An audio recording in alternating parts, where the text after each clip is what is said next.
अंधेरी रात में चारों तरफ सन्नाटा छाया हुआ था। सुनाई दे रही थी तो सिर्फ कुत्तों और झिंगुरों की आवाज। इसी रात में गंगाराम की आंख खुली। रात में प्यास लगना बड़ी दुविधा है। अब इंसान अपना गरम बिस्तर छोड़कर उठे और गंगाराम अभी अपनी बात पूरी भी नहीं कर पाया था कि उसने देखा कि सामने उसका बेटा खड़ा हुआ है। अरे मोहन, तू इतनी रात में मेरे कमरे में क्यों खड़ा है? आपको आखिरी बार पानी पिलाने आया हूँ। आखिरी बार? तू पागल हो गया है? लेकिन अब मोहन कुछ नहीं बोला। उसने सीधा एक डंडे से गंगाराम के सिर पर वार कर दिया। गंगाराम चिल्लाकर बाहर की तरफ भागा। बचाओ बचाओ, मेरा बेटा मुझे मार डालेगा। गंगाराम अपने घर से बाहर आ चुका था। उसके चिल्लाने से कुछ लोग उठ गए थे, लेकिन तभी पीछे से मोहन भी आ गया और उसने डंडे के लगातार वार से गंगाराम को मार डाला और वापस घर में भाग गया। हे भगवान, मोहन ने अपने पिता को मार डाला। भीड़ लग गई। मोहन फिर से बाहर आया, लेकिन अब उसके हाव भाव बदले हुए थे। भीड़ ने उसे पकड़ लिया और फौरन पुलिस को बुलाया। मैंने अपने पिता को नहीं मारा, वो कोई और था, वो कोई और था। मैंने अपनी आंखों से देखा है तुम्हें अपने बाप का कत्ल करते हुए। इंस्पेक्टर साहब, इसे ले जाइए। मोहन को पुलिस पकड़कर ले गई, लेकिन उसकी चीखें अब भी लोगों के कानों में गूंज रही थी। मैंने अपने पिता को नहीं मारा, वो कोई और था। लोगों के मन में डर समा गया था। ये कैसा समय आ गया था जब बेटा बाप का गला काट रहा था और फिर कह रहा था कि उसने कुछ किया ही नहीं। इसी बीच गांव में एक नया लड़का आया, राजीव। वो अपने पुश्तैनी घर और जमीन के सिलसिले में गांव लौटा था। ये गांव तो मेरी बचपन की यादों से बिल्कुल अलग हो गया है। इतनी अजीब बेचैनी क्यों है यहाँ? अरे राजीव, तू यहाँ कैसे? पंकज, अरे गांव में क्या कर रहा है भाई? आते ही देखा कि पुलिस मोहन को पकड़कर ले जा रही थी। अजीब बात है भाई, मोहन ने अपने बाप को मार डाला और कह रहा है कि वो निर्दोष है। ये क्या कह रहा है तू? ये कोई साधारण हत्या नहीं है राजीव, कुछ अजीब हो रहा है इस गांव में, कुछ बहुत भयानक। फिलहाल मैं अपने घर जा रहा हूँ, कल मिलते हैं।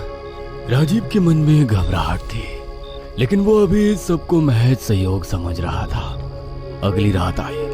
लोग मोहन की करतूत से डरे हुए थे और जल्दी जल्दी अपने घरों में चले गए थे, लेकिन राम प्रसाद के घर में कुछ अजीब चल रहा था।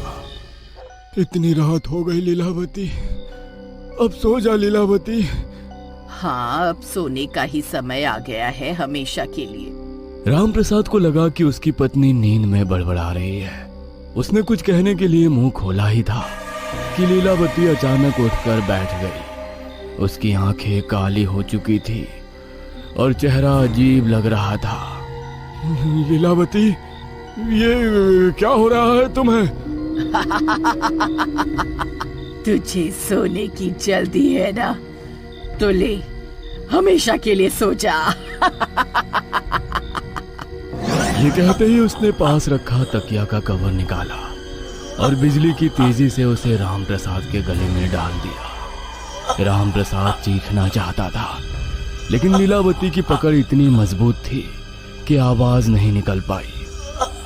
कुछ ही सेकंड्स में राम प्रसाद की आंखें फटी रह गई, शरीर निठाल हो गया और वो हमेशा के लिए शांत हो गया। लीलावती की हंसी पूरे घर में गूंज उठी। ये कौन हंस रहा है?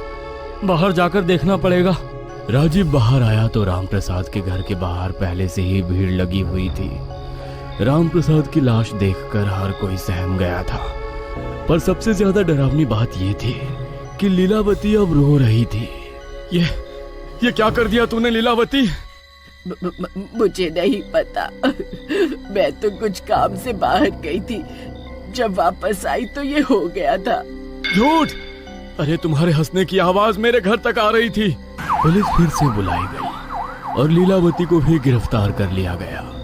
2 खून हो चुके थे, पहले गंगाराम, फिर राम प्रसाद। लोग सदमे में थे, किसी को कुछ समझ में नहीं आ रहा था। क्या ये सिर्फ हत्याएं थी या सच में कोई अज्ञात शक्ति गांव में कहर बरपा रही थी। इसी बीच गांव का सबसे बुजुर्ग आदमी, जो अपनी उम्र के चलते अब ज्यादा बाहर नहीं निकलता था, चौपाल पर आ बैठा। ये छलावा का काम है। छलावा? हाँ, छलावा, जो किसी के रूप में आ सकता है, अपने शिकार की पहचान ले सकता है, और जब तक वो अपना काम पूरा ना कर ले तब तक उसका कोई कुछ नहीं बिगाड़ सकता।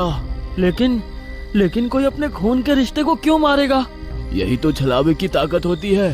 ये तुम्हें दिखेगा तुम्हारे अपने जैसा, बोलेगा तुम्हारे अपने जैसा, लेकिन असल में वो तुम्हारा अपना होगा ही नहीं। राजीव, जो खुद पुलिस वाला था, तर्क देते हुए बोला, ये सब अंधविश्वास है। छलावा वलावा कुछ नहीं होता। मैं पुलिस वाला हूँ। मैं पता लगाऊंगा कि असली गुनहगार कौन है। बूढ़ा हंसता हुआ अपने घर में चला गया। रात का तीसरा पहर था। पंकज अपने घर में सोया हुआ था। अचानक दरवाजे पर दस्तक हुई। कौन है इतनी रात को? कोई जवाब नहीं आया, लेकिन दस्तक जारी रही।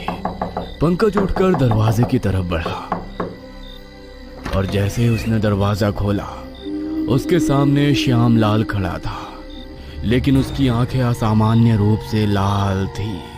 श्यामलाल, इतनी रात को यहाँ? पंकज, तेरा वक्त पूरा हो गया। ये कहते ही उसने पास रखा लोहे का सरिया उठाया और झटके से पंकज के सिर पे दे मारा। पंकज की दर्द भरी चीख पूरे गांव में गूंज उठी। जब लोग दौड़ते हुए उसके घर पहुंचे, तब तक वो मर चुका था। गांव में फिर से दहशत छा गई। अब ये पूरी तरह साफ हो चुका था कि ये कोई सामान्य घटनाएं नहीं थी। इस गांव के लोगों को क्या हो गया है?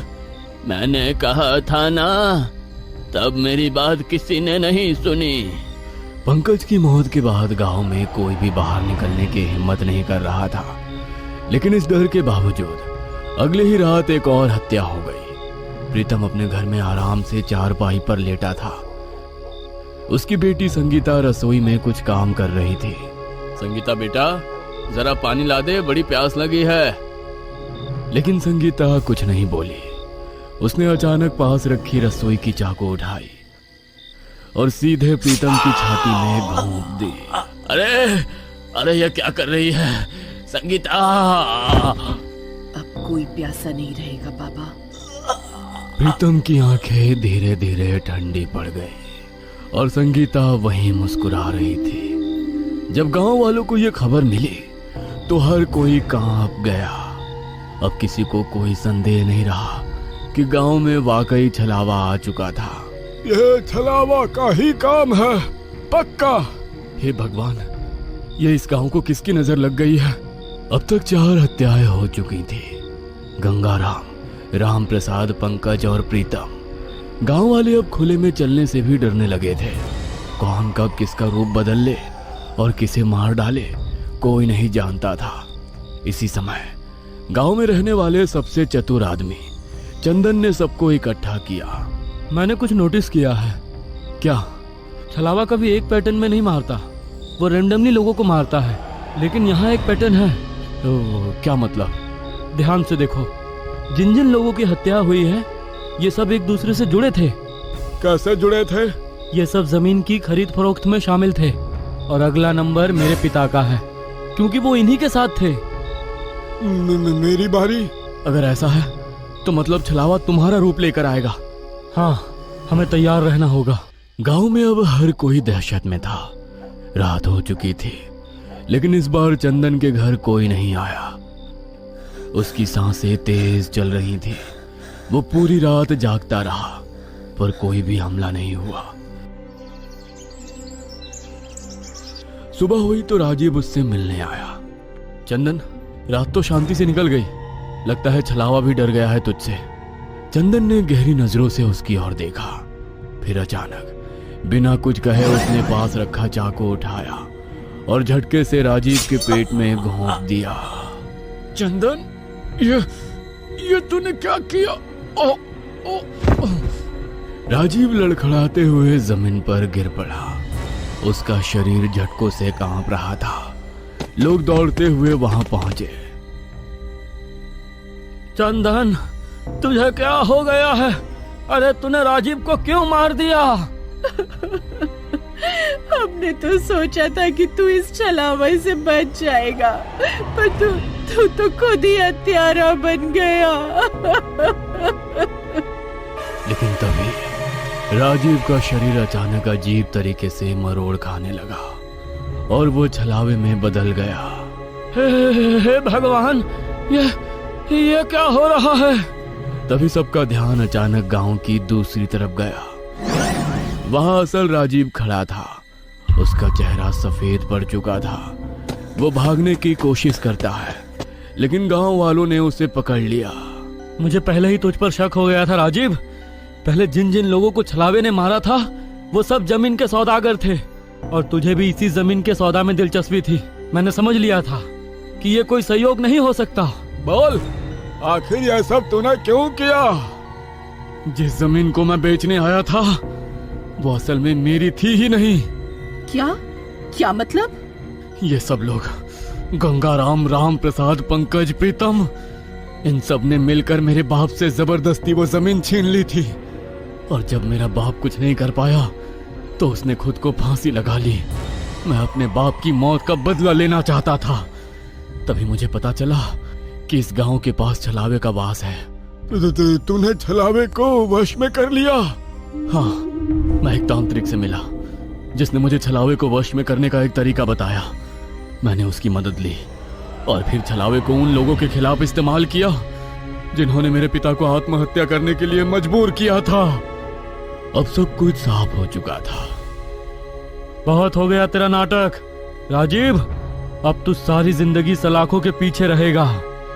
राजीव को पुलिस के हवाले कर दिया गया। जिन निर्दोष लोगों को जेल हुई थी उन्हें बचा लिया गया और गांव में पहली बार कई हफ्तों के बाद एक सुकून भरी रात आई।